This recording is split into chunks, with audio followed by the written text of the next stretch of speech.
Greetings, one and all, once again to Exploring Arda, a token-centered podcast. I am your host, Jackson, and I am going throughout Tolkien's works, other than Lord of the Rings and The Hobbit, because those are the two big ones that everybody knows. So I decided to create this show, where we go into pretty much the history of Middle-earth and Tolkien's other works. And I'm sure that anybody who is listening, or you know, maybe listening, I don't know, that they know all about it. But for all of you guys who might be listening for the first time, that's what this show is all about, and that's why I keep repeating it every time. So far, we've gone through pretty much the first, well, 8 or 9 chapters by now, because this is obviously chapter 10, and we've had a few discussions about some important figures, including Iluvatar and Melkor, and the Imperishable Flame, which isn't really a character, but I consider it to be part of Iluvatar himself, so technically only two, and maybe I'll have more topics, characters, and theories along the way. I'm really hoping so, because this is pretty much a deep delve into the Silmarillion. So this episode is all about back to the reading and narrating and summaries, and everybody knows the drill by now. So this time we're going over chapter 10 of the Sindar. So pretty much from here on out, it's going to be a lot of elven stuff and some dwarves, but mostly elves, and then the men come along later on. But chapter 10 is of the Sindar. So without further ado, we're just going to go right into the story. Now, as has been told, the power of Elwë and Melian increased in Middle-earth, and all the elves of Beleriand, from the mariners of Círdan to the wandering hunters of the Blue Mountains beyond the river Gelion, owned Elwë as their lord. Elu Thingol, he was called, King Greymantle in the tongue of his people. They are called the Sindar, the grey elves of starlit Beleriand. And although they were Morroquendi, under the lordship of Thingol and the teaching of Melian, they became the fairest and most wise and skillful of all the elves of Middle-earth. And at the end of the first age of the chaining of Melkor, when all the earth had peace and the glory of Valinor was at its noon, there came into the world Luthien, the only child of Thingol and Melian. Though Middle-earth lay for the most part in the sleep of Yavanna, in Beleriand, under the power of Melian, there was life and joy, and the bright stars shone as silver fires. And there in the forest of Melderith Luthien was born, and the white flowers of Nifredel came forth to greet her as stars from the earth. Alright, so that's pretty much like the beginning introduction paragraph of this. And Luthien is a huge character that she's very well known, obviously paired with Beren, which comes later in the stories, but pretty much Luthien is very well known, and obviously, as it's noted, the only child of Thingol and Melian. So she's a big deal. So pretty much that. Back to it here. It came to pass during the second age of the captivity of Melkor that dwarves came over the blue mountains of Ered Luin into Beleriand. Themselves they named Khazad, but the Sindar called them Naugrim, the stunted people, and Gonhirim, masters of stone. Far to the east were the most ancient dwellings of the Naugrim, but they had delved for themselves great halls and mansions after the manner of their kind, in the eastern side of Ered Luin. And those cities were named in their own tongue. Oh boy, here's some dwarven names. Gabelgathol and Tumanzahar. Yeah, okay, here you go.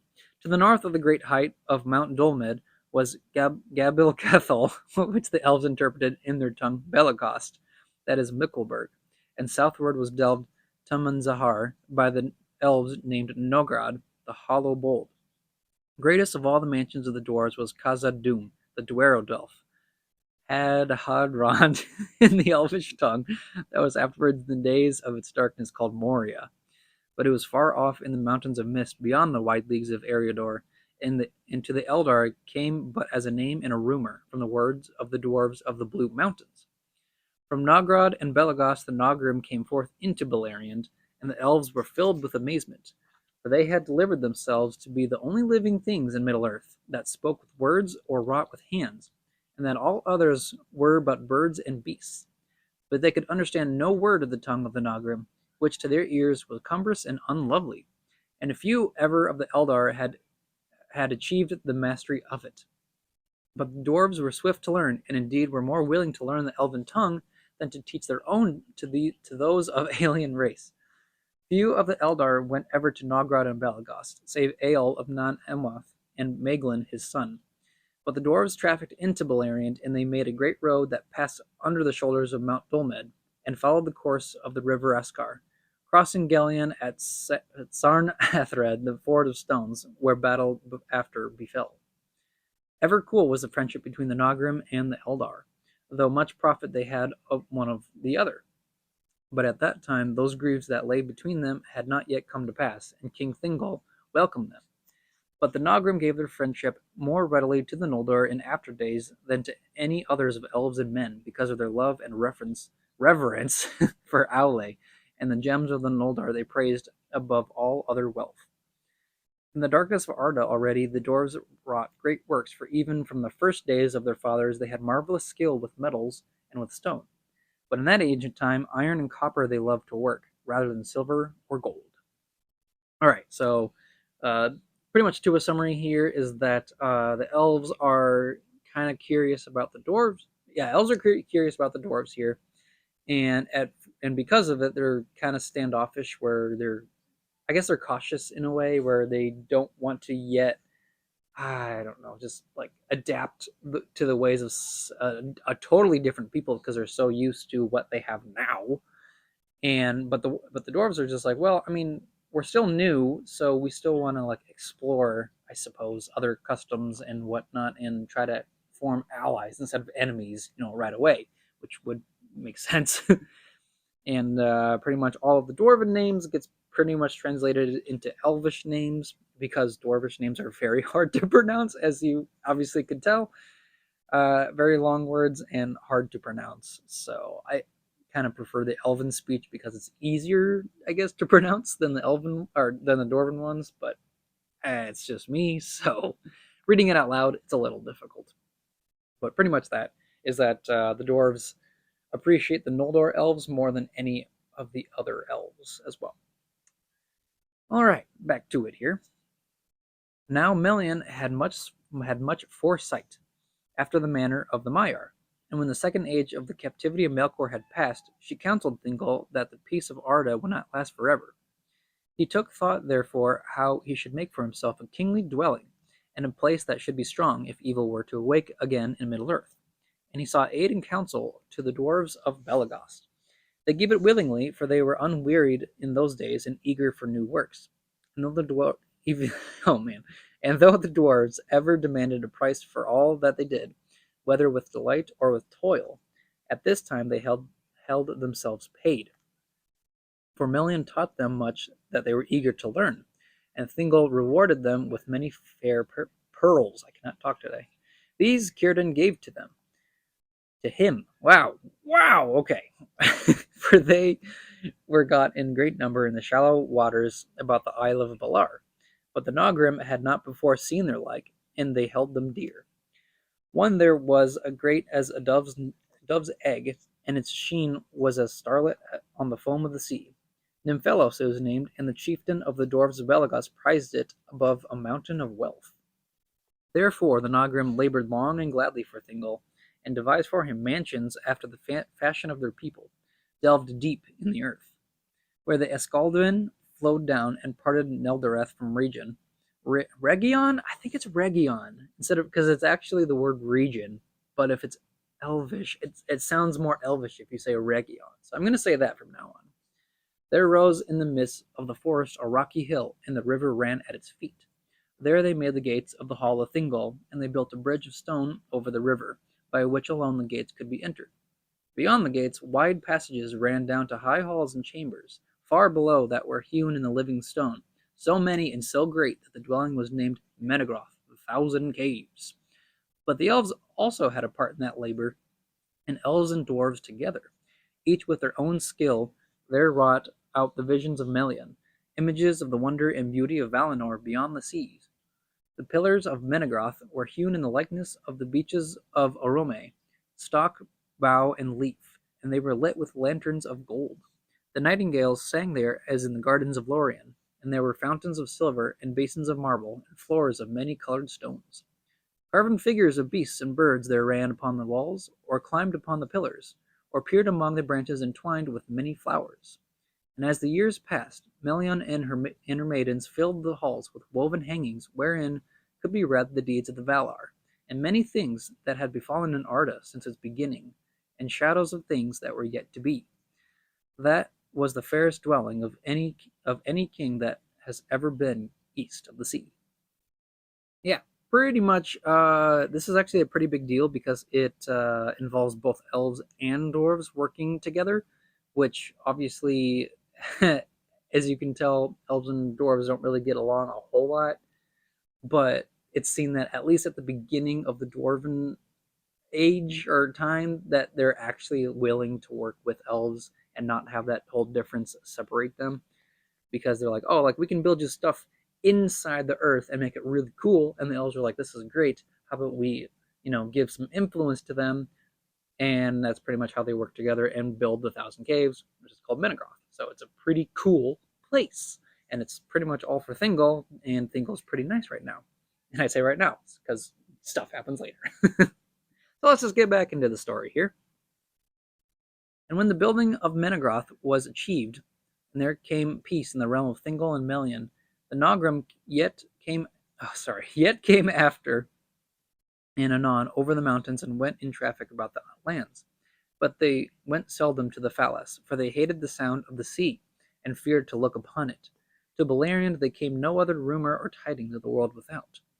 But as the third age of the captivity of Melkor drew on, the dwarves became troubled, and they spoke to King Thingol, saying that the Valar had not rooted out utterly the evils of the north, and now the remnant, having long multiplied in the dark, were coming forth once more and roaming far and wide. There are fell beasts, they said, in the land east of the mountains, and your ancient kindred that dwell there are flying from the plains to the hills. And ere long the evil creatures came even to Beleriand, over passes in the mountains or up from the south through the dark forests. Wolves there were, or creatures that walked in wolf shapes, and other fell beings of shadow. And among them were the orcs, who afterwards wrought ruin in Beleriand, but they were yet few and wary, and did but smell out the ways of the land, awaiting the return of their lord. Whence they came, or what they were, the elves knew not then, thinking them perhaps to be Avari, who had become evil and savage in the wild, in which they guessed all too near, it is said. Therefore Thingol took thought for arms, which before his people had not needed, and these at first the Naugrim smithied for him, for they were greatly skilled in such work, though none among them surpassed the craftsmen of Nogrod, of whom Telchar the smith was greatest in renown.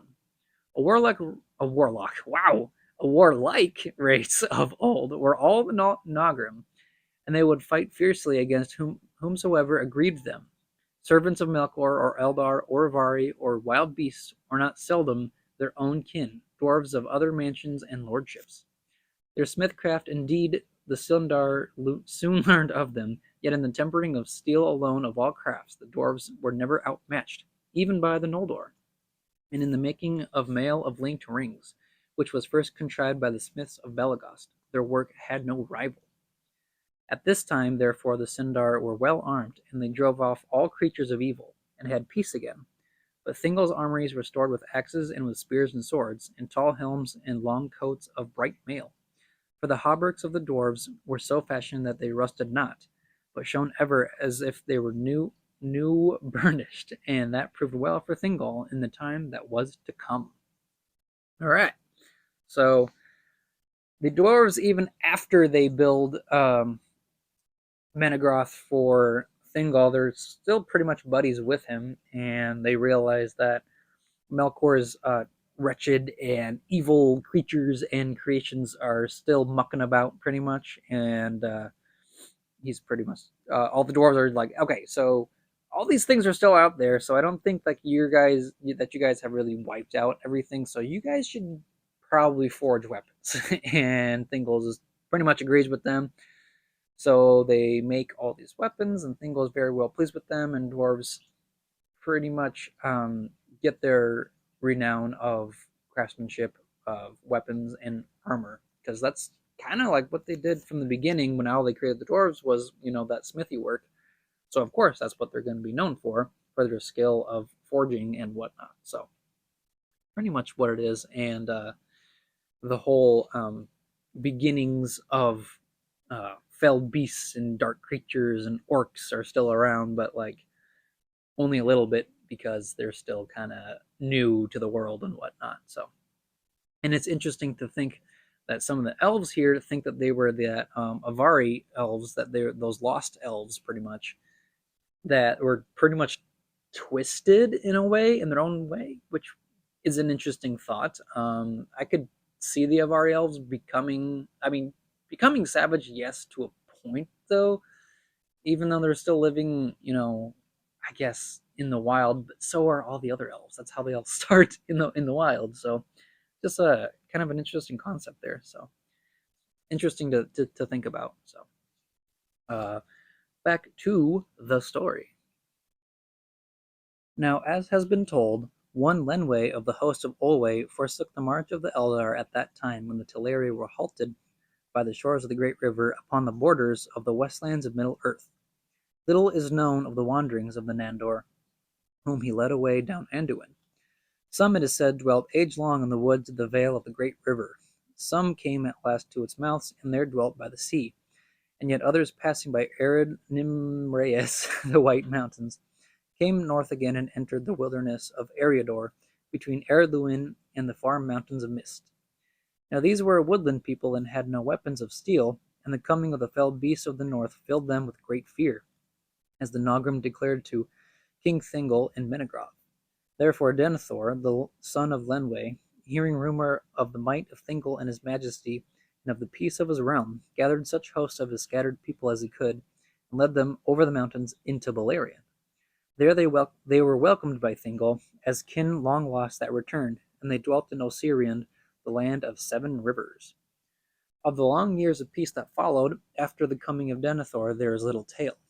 In those days, it is said, Daeron the minstrel, chief lore master of the kingdom of Thingol, devised his runes, and the Naugrim that came to Thingol learned them, and they were well pleased with the device, esteeming Daeron's skill higher than did the Sindar, his own people. By the Naugrim, the Kirth were taken east over the mountains and passed into the knowledge of many peoples. But they were little used by the Sindar for the keeping of records until the days of the war, and much was held in memory perished in the ruins of Doriath. But of bliss and glad life there is little to be said before it ends, as works fair and wonderful, while they still endure for eyes to see, are their own record, and only when they are in peril or broken forever do they pass into song. In Beleriand in those days the elves walked, and the rivers flowed, and the stars shone, and the night flowers gave forth their scents, and the beauty of Melian was as the noon, and the beauty of Luthien was as the dawn in spring.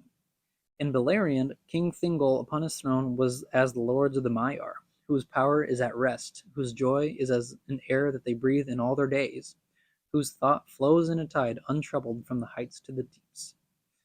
In Beleriand, still at times rode Orome the Great, passing like a wind over the mountains, and the sound of his horn came down the leagues of the starlight, and the elves feared him for the splendor of his countenance and the great noise of the onrush of Nahar.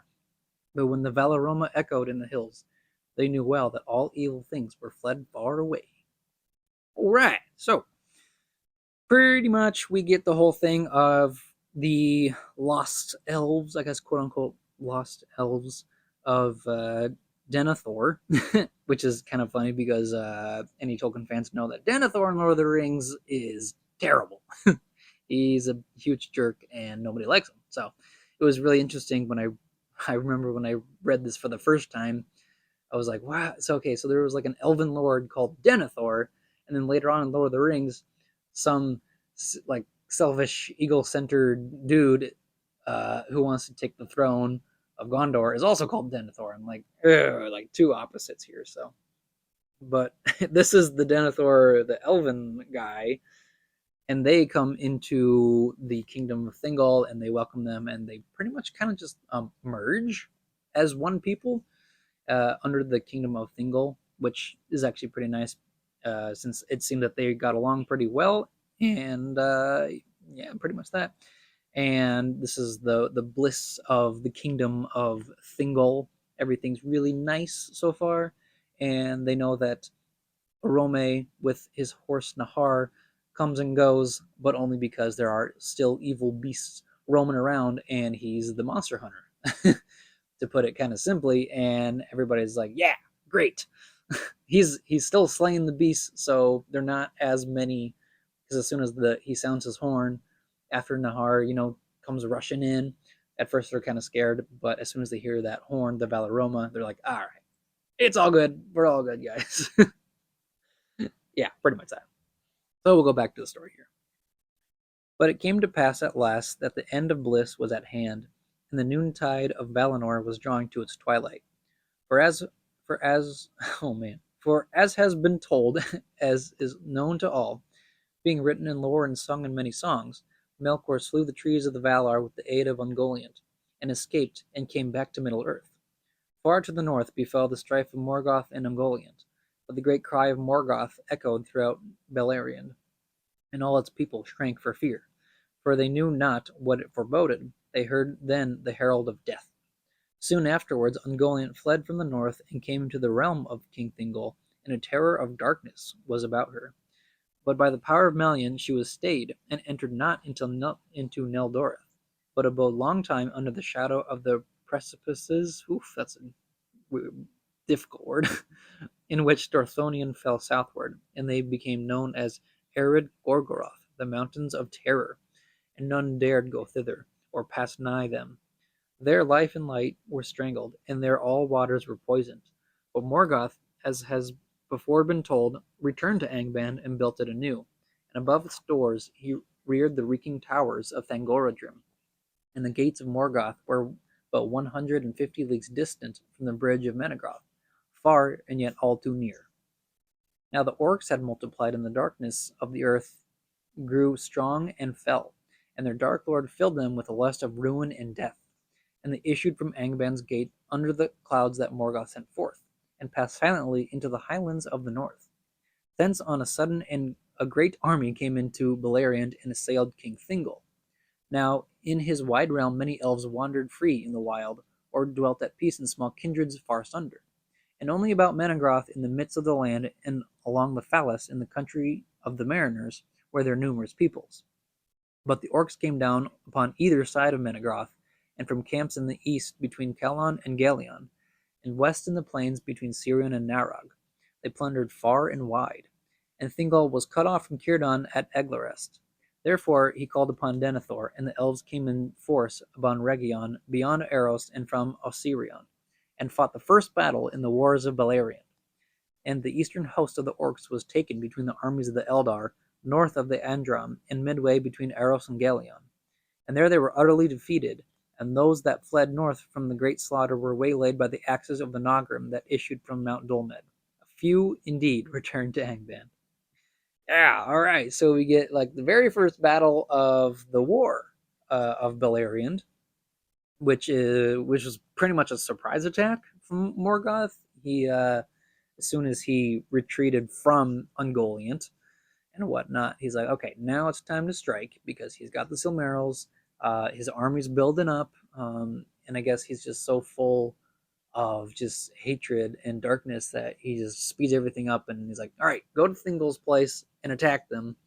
I guess he doesn't really. It doesn't really say if he really wanted that victory or not. He just like sends them over to attack them, just to, I guess, have everybody know that he has an army, and at such a quick pace, I suppose. But it's a good thing that the Naugrim had fashioned those weapons, as it said earlier, because the elves were actually able to defend them very well, enough to the point where there was like little bit left, and all those little bit left obviously were killed all by the dwarves. So it was it was a defeat, a swift defeat, I guess you could say. So all right, back to the story here because we're almost done. But the victory of the elves was dear bought, for those of Osirion were light armed and no match for the orcs, who were shod with iron and iron shielded, and bore great spears with broad blades. And Denethor was cut off and surrounded upon the hill of Amon Arab. There he fell, and all his nearest kin about him, before the house of Thingol could come to his aid. Bitterly though his fall was avenged, when Thingol came upon the rear of the orcs and slew them in heaps, His people lamented him ever after and took no king again. After the battle, some returned to Osirion, and their tidings filled the remnant of their people with great fear, so that thereafter they came never forth in open war, but kept themselves by wariness and secrecy.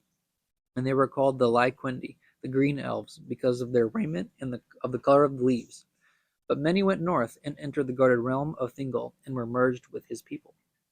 And when Thingol came again to Menegroth, he learned that the orc host in the west was victorious and had driven Círdan to the rim of the sea.